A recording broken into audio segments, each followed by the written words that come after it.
আবার এসেছে আশা। শরৎঋতুর দেশে এখন তীব্র দাবদাহের আধিপত্য। তাপমাত্রা কখনো কখনো ছুঁয়ে যাচ্ছে 40 ডিগ্রি সেলসিয়াসের ঘরও। এমন তাপমাত্রায় অনভ্যস্ত বাঙালি তাই চাতকের মতো তাকিয়ে থাকে আকাশের দিকে, এক টুকরো মেঘের আশায় যে মেঘ স্বস্তির বৃষ্টি নামাবে। বাঙালির সেই অপেক্ষার পালা হয়তো শেষ, কারণ আজ আষাঢ়ের প্রথম দিন।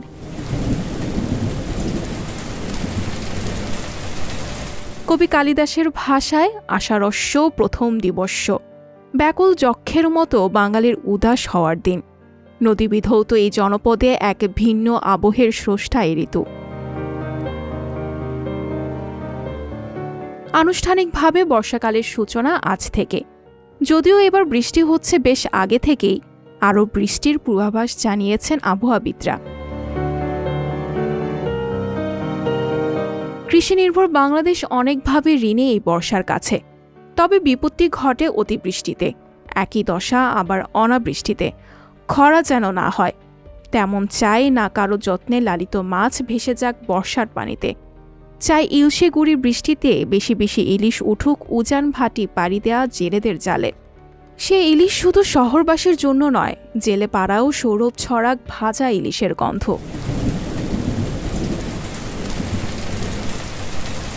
বাংলা সাহিত্য অপূর্ণ বর্ষা বন্দনা ছাড়া কালিদাস থেকে শুরু করে রবীন্দ্রনাথ, নজরুল হয়ে হুমায়ুন, সুনীল ছাড়িয়ে বিস্তৃত বর্ষাগীতি। কিন্তু কবিতার আবেগ কতক্ষণ ধরে রাখা যায়? বাস্তবে যখন দেখি প্রাচুর্যে ভরা শহর তলিয়ে একটু বৃষ্টিতে, কিংবা সদ্য তৈরি নতুন রাস্তা আবার গর্ত করে খোঁড়াখুড়ি চালায় সরকারি লোকেরা, তখন বুঝতে হয় বর্ষা কোনো ঘটনা নয়, আসল ঘটনা জুন জুলাইয়ের বাজেট। বরাদ্দ অর্থের নয়ছয় করতেই বর্ষাকে দায়ী করার এই তৎপরতা। বৃষ্টির পানি বিশুদ্ধ, ভূগর্ভের পানি কম ব্যবহার করে বিশেষজ্ঞরা বলছেন বর্ষার পানি জমিয়ে রাখার কথা। আধুনিক স্থাপত্যমণ্ডিত অনেক ভবন গড়ে উঠছে শহরে, যেগুলোকে ডাকা হচ্ছে স্মার্ট বিল্ডিং হিসেবে। আর এর কতটিকে বর্ষার পানি সংরক্ষণের ব্যবস্থা আছে সে তথ্য জানা নেই কারোই।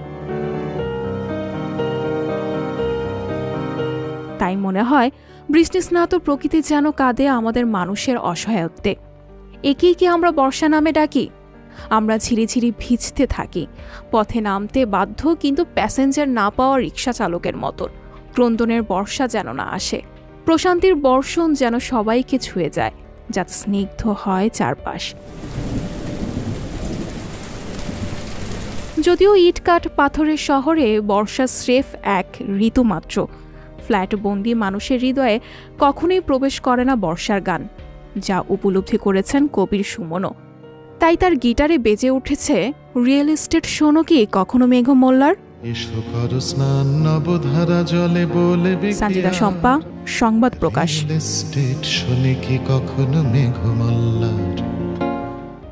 সংবাদ, ফিচার ও অনুষ্ঠানের জন্য ভিজিট করুন সংবাদ প্রকাশের ওয়েবসাইট এবং যুক্ত থাকুন ফেসবুক পেজ ও ইউটিউব চ্যানেলের সঙ্গে।